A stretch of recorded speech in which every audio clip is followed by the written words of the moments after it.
Welcome to Protect, Suicide Prevention Training Podcast for Healthcare Professionals. I'm Manan, Consultant Psychiatrist, Founder, and Head of Faculty at Progress Guide.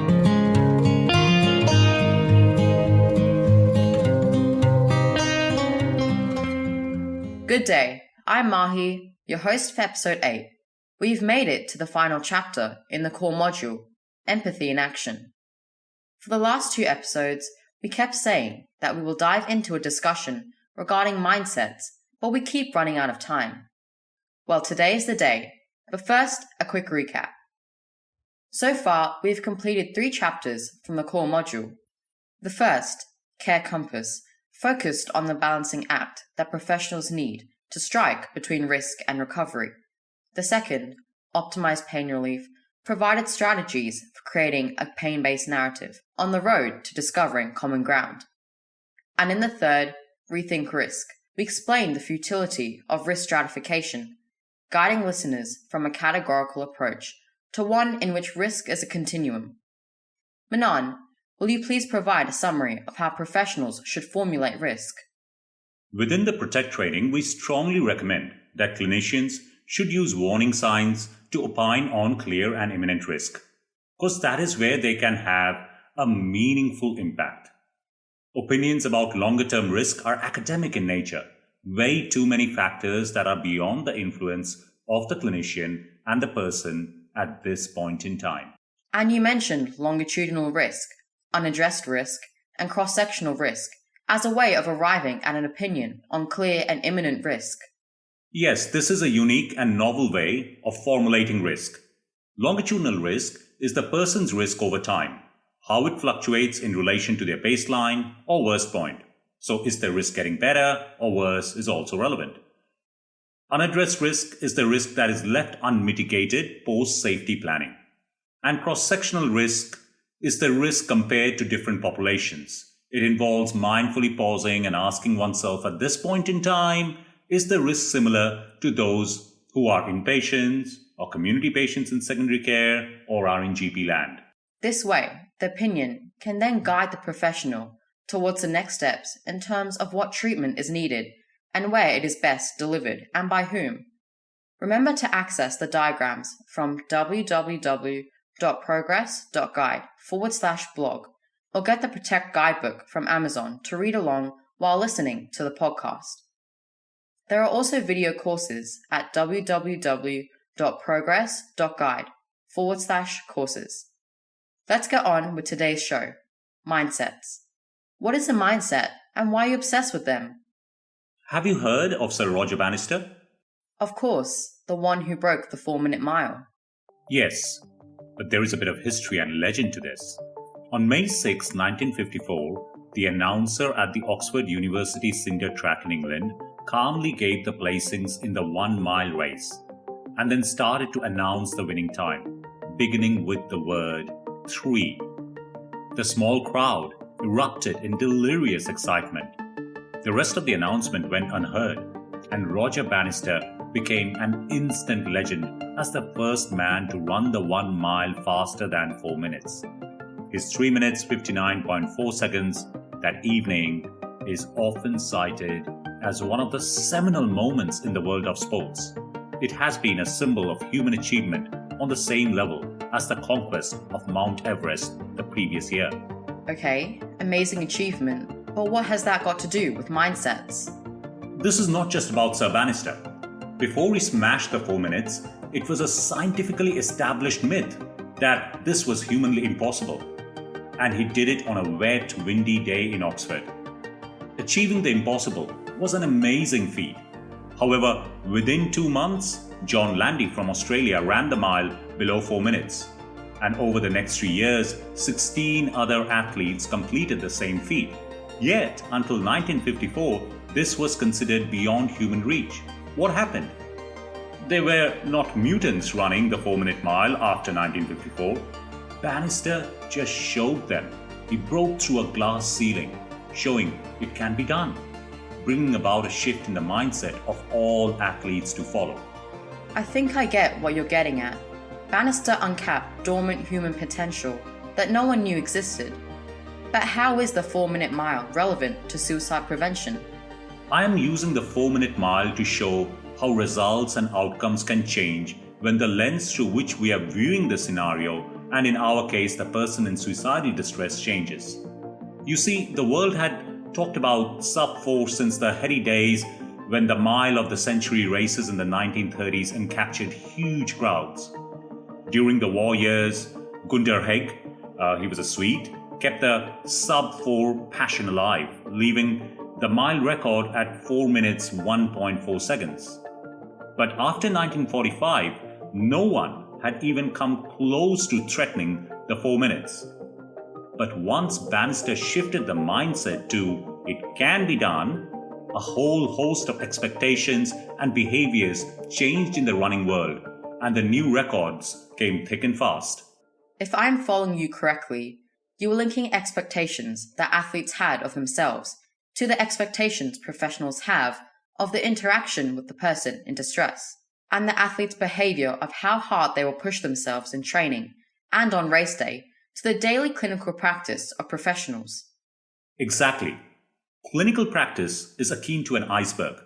Only 3/10 is above the water. This is what we see and address. But the invisible 7/10, the sum total of our beliefs, values, needs, both met and unmet, has a significant impact on how we behave and interact with a person in suicidal distress. These are the paradigms through which we make sense of the world. In other words, a mindset. Our mindsets dictate how we behave in the clinical sphere and how we deliver care. You were saying shifting mindsets is critical to practice change? Yes. Have you ever played whack-a-mole at an arcade? I haven't, but I know what you were talking about. You hit a mole on the head with a hammer and another one pops up. That's right. And you keep hitting these moles as they pop up. Attempting to change clinical practice without addressing underlying mindsets can feel a bit like playing whack-a-mole. Behavior chasing is tiring and just does not work. But if you change your mindset, you will find that a whole host of behaviors change automatically. Each chapter in the core module highlighted a delicate balancing act: risk versus recovery for Care Compass, the narrative of death versus life for optimized pain relief, category versus continuum for rethink risk, and for empathy in action, it is form versus function. I'm assuming the desired behaviors relate to the functions of the forms, like risk screens, that are filled in during an assessment. Conventional suicide prevention courses attempt to improve clinical practice through different screens and tools. These are the forms that are filled in. They are meant to standardize the assessment process and add rigor to it. But their primary function is to guide a conversation that is a foundation of relational safety, a scaffolding of safety within which the person can reconnect with hope and their own potential. If the professional forgets the primary purpose of the forms soon degenerate into a tick box, pencil whipping, form filling exercise. Form must follow function. A conversation that creates relational safety is the function, and one should not forget that. There is paperwork for proper work, and this particular chapter, Empathy in Action, is about getting people to understand the true value of those forms in a guided conversation. To remind our listeners, and if you haven't listened to episode 1 or the earlier episodes, relational safety arises within a deeply empathic therapeutic alliance based on mutual respect, genuine curiosity, and a true acknowledgement of the overwhelming emotional suffering. Back to mindsets. How do we get to these mindsets? Surely we must know what they are before we can begin to address them. Pause, think, and a deep dive of mindful questions. Do you have any 4-minute miles that are limiting your ability to fully realize the potential of the relationship that you're about to form with a person in suicidal distress? What are the mindsets that keep us entrenched within a deficit's focus? What mindset shift will free us to realize the true potential of the person in distress and work in an asset-focused, recovery-oriented way? In your experience, when such questions are asked, what insight is gained? We believe that the key to unlocking the potential of the relationship involves a shift in the professional's mindset of being the sole expert. The professional has to move from a position of power, where they are the source of knowledge and expertise, to one where they are partners in an enabling role, supporting the person to reconnect with hope and their strengths. The clinician brings professional expertise, and the person in distress brings their unique lived experience. So, both have expertise, and what happens when you combine them? That's when you get the magic of relational safety. To break through the 4-minute mile of deficits-oriented care and transform it into care that is assets-focused, a mindset shift is urgently needed in which professionals move from top to tap. From top to tap, that has got a nice ring to it. And when professionals make that transition, they find themselves in a unique position to connect with the gift of hope and engage the person in a journey of recovery, supported by a novel discourse of discovery that attempts to conceptualize the psychological pain in terms of what is important to the person. The thing is, a deficits mindset is attempting to establish what's the matter with you. An assets mindset, on the other hand, attempts to establish what matters to you. The mindset shift from top to tap unlocks a new way of working, a partnership in which you begin to look at the person in distress differently. The professional walks with the person in distress, and together they attempt to establish what matters to the person in distress. The reality is that if they can do that, what's the matter with the person in distress becomes automatically visible. After all, people do not get suicidal over things that do not matter to them.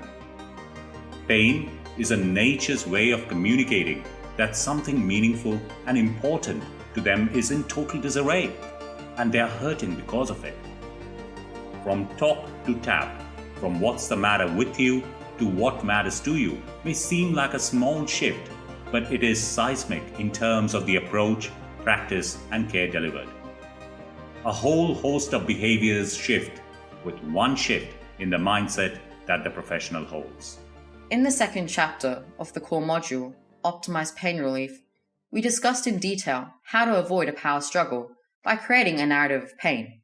Sounds to me that the narrative is the tip of the iceberg, one that is verbalized and listened to, but the invisible 7/10 below the water is a mindset shift towards partnership working. Yes, the shift is essential to avoid the dynamics of power. That's at the root of the power struggles that get played out in clinical care. But when a true shift happens from top to tap, the professional can genuinely support the person to see that their desire to be pain-free is an understandable response to their psychological pain without the power narrative of who is wrong and who is right.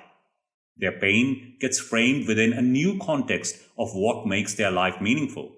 This is the beginning of the recovery journey, a journey in which, working together with the person, the professional can support them to reconnect with all that which brings meaning and value to their lives, and thus either chip away at their emotional pain or improve the ability to tolerate it. Traditionally, the deficits focus has meant that the professionals pride themselves in detecting and diagnosing a problem and then fixing it. This will be a big change, not just for the professionals, but also the people who are suffering. Because if I went to see a doctor and I have a problem, I'm expecting the doctor, as the expert, to have the answers. That is true. It is a big change, but an essential one. In the traditional way of working, the professional is the seat of all the power and expertise. But the person is not a problem to be fixed. They may be currently amidst problems, but they also have significant lived experience that they can use to resolve them. The person in distress is as important a source of knowledge and expertise as the professional, if not more. The shift from top to tap lays the foundation of a true partnership. The professional is no longer a fixer, but an enabler, helping the person reconnect with their strengths on their individual journey to recovery and safety. Sounds like this approach will create short-term safety as the person navigates through the crisis, but also longer-term resilience as the person learns to use their strengths. In Navigating Rocky Waters, there was an image of the person self-righting their boat. So the idea is that while journeying through the crisis, the person becomes an expert in managing their mental health challenges. In terms of practice change, what does the mindset shift from top to tap look like? Let's say in the assessment process, if I were a patient, what will be different for me?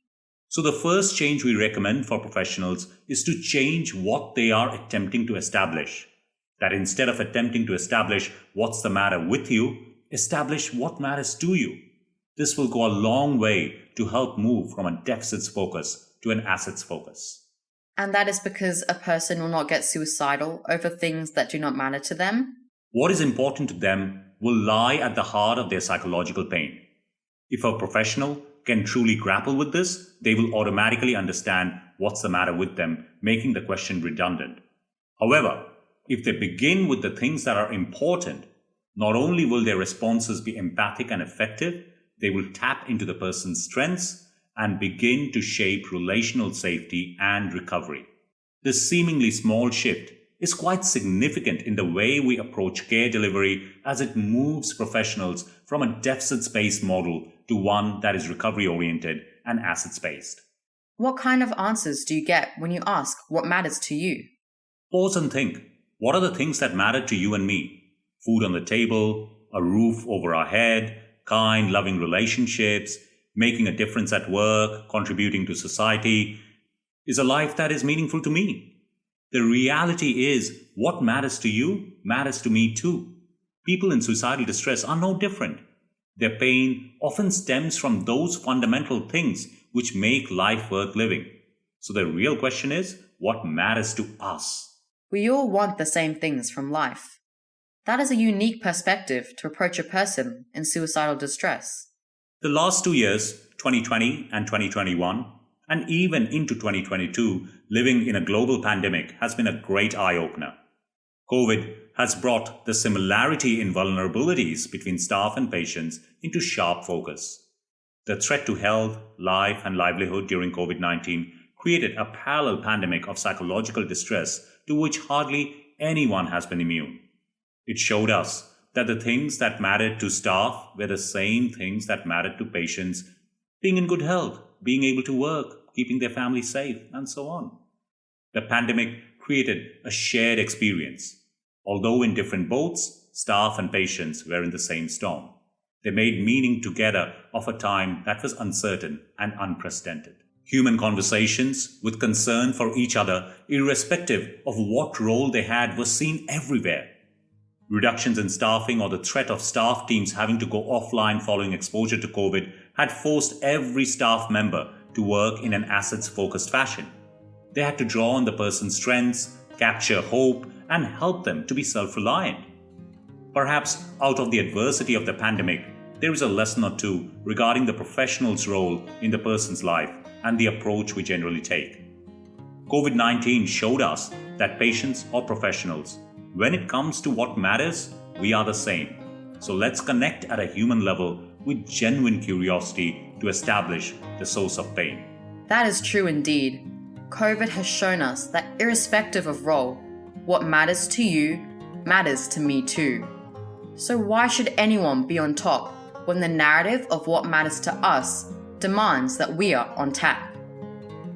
This brings us to the end of episode 8, part 1 of Empathy in Action. In the next episode, we will dive deeper into the values that underlie empathy in action. You can access all the information at www.progress.guide. We would love to hear your thoughts. Email us at admin@progress.guide. As usual, please do follow the podcast. There will be weekly episodes every Friday, and share it with your colleagues. Providing healthcare professionals contemporary knowledge about how the forms they fill can actually serve the real function for which they were designed is crucial in suicide prevention.